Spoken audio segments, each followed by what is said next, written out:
ये दोनों बाइक्स ऐसी है कि इनके कंपैरिजन में कोई और आती ही नहीं है। मतलब आप लुक्स को देख सकते हैं या फिर आप कलर थीम्स को देख सकते हैं। As the name suggest, Vitpilen means white arrow in Swedish, और जो स्वार्टपिलिन है उसका मतलब होता है black arrow. Welcome to my YouTube channel, and today we have with us the Vitpilen 250। Husqvarna ने रिसेंटली दो बाइक्स लॉन्च की हैं, और हम जैसा कि आप चैनल पे देख ही चुके हैं, 401 का वीडियो आ चुका है, and we are shooting the video for this particular variant. Svartpilen variant है, that is kind of we can say more inclined towards off roading और scrambler character, and this variant is more street focused. और इस तरीके से देखिए आप, कुछ इसका जो इंटरफेस है स्टार्टिंग वो कुछ लगता है। This is how it looks. और यहाँ पे भी आपको ये काफ़ी नीट एक तरीके से देख सकते हैं, काफ़ी सिंपलिस्टिक लुक कंपनी ने देने की कोशिश की है। और इसमें आप देख सकते हैं ये पैनल भी इन्होंने काफ़ी आगे तक फॉरवर्ड कर दिया है, और this goes till rear panel. जो यहाँ पे एक अलग से और बाइक्स में पैनल आता है वो इसमें नहीं है, और इसी को ही इन्होंने काफ़ी एक्सटेंड कर दिया है। और एक चीज़ और है जो कंपनी ने अब की बार आई वुड से काफ़ी सही की है। जो इनकी प्रीवियस जन बाइक्स आती थी उनके अंदर आपको इंजन जो फ्यूल कैपेसिटी मिलती थी वो 9.5 लीटर्स की मिलती थी, which leads to very short range of motorcycle. जो इसके अंदर आपको 13.5 लीटर का टैंक मिल जाता है, तो ये भी काफ़ी सही चीज़ है। Let's start with the engine of this bike. तो इस बाइक में आपको 249 सीसी का LC4C इंजन मिल जाता है, which produces around 30.8 bhp power, and the torque it produces around 24 Nm of torque. तो इस तरीके से कुछ पावर फिगर्स आते हैं बाइक के अंदर। और जो टायर्स आपको इसके अंदर मिल जाते हैं वो स्ट्रीट फोकस्ड टायर्स हैं, और the dimension of this is 110/70। और जो डिस्क का साइज है वो आपको मिलता है इसके अंदर 320 का, with radially mounted calipers from ByBre itself, and the shocker are from WP Apex. और एक चीज़ और जो मुझे इन दोनों बाइक्स में काफ़ी अच्छी लगी, विट पिलिन और शॉर्ट पिलिन में, इसमें जो आपको रेडिएटर है वो कर्व एक तरीके से मिलता है। मतलब अदर बाइक्स की तरह ये सीधा नहीं है। तो कर्व में क्या है, जो भी आप बाइक हाई स्पीड पे राइड कर रहे हैं, जो भी आप बाइक चला रहे हैं, तो जो विंड है वो यहाँ से टक करके सीधा इंजन की तरफ नहीं जाती। मतलब इट गोज लेफ्ट, इधर लेफ्ट और on right side, which helps to cool down the engine more efficiently। और इस तरीके से आप देख सकते हैं कुछ जो बेंड पाइप्स है वो बाइक के इस तरीके से आ रहे हैं। और this the underbelly exhaust setup.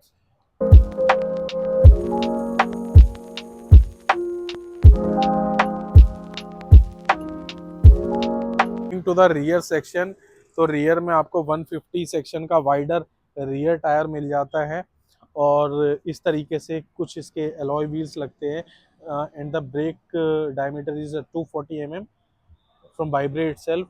This is the rear swing arm, nicely crafted.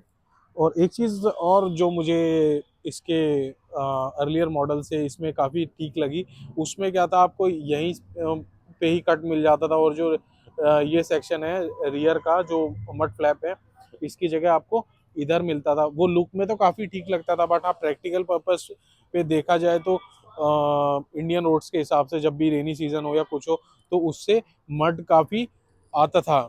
लेकिन इस चीज़ को इन्होंने रेक्टिफाई करते हुए ये काफ़ी चौड़ा भी है, तो ऐसा कुछ अब मुझे नहीं लगता ऐसा कुछ दोबारा से होगा। और रियर सेक्शन में देख सकते हैं, this is a tail lamp, totally LED, and these are the rear indicators. इसके अंदर में बैश प्लेट का सेटअप नहीं मिलता, which we use to get in स्वाट पिलिन।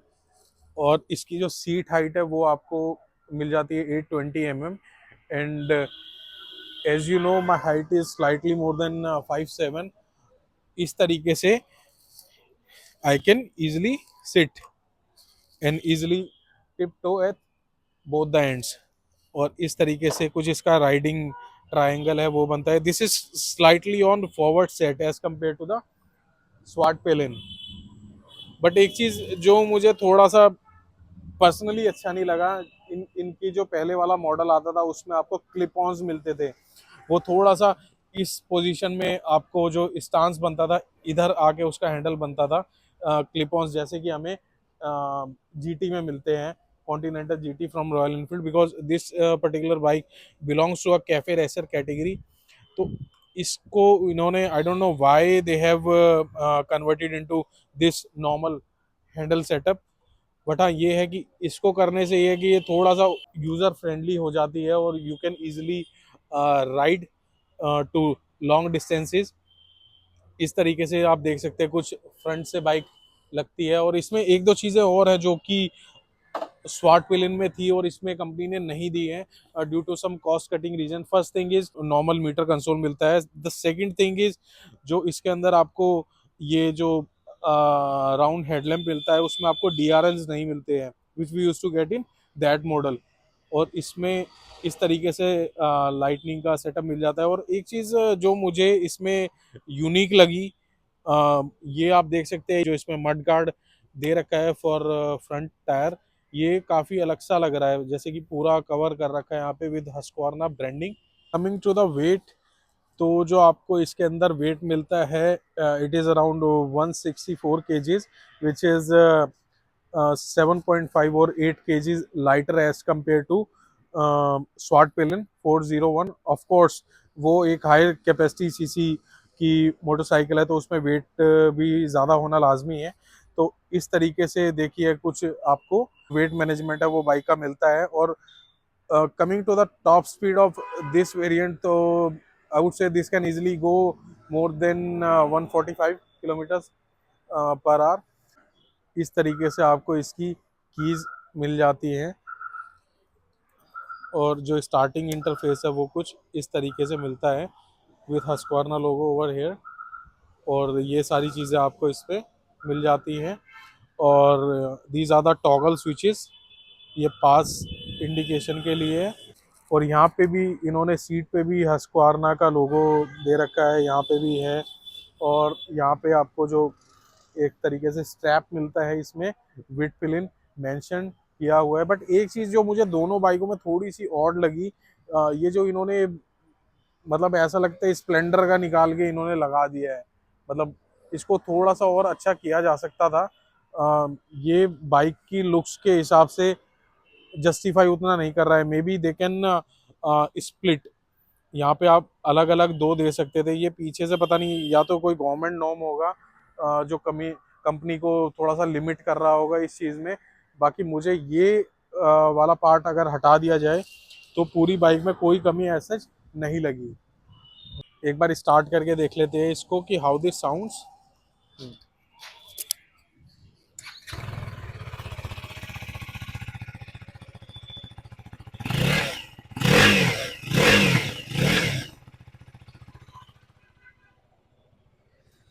एक चीज़ मैंने जो नोटिस की, this one actually feels more refined as compare to 401।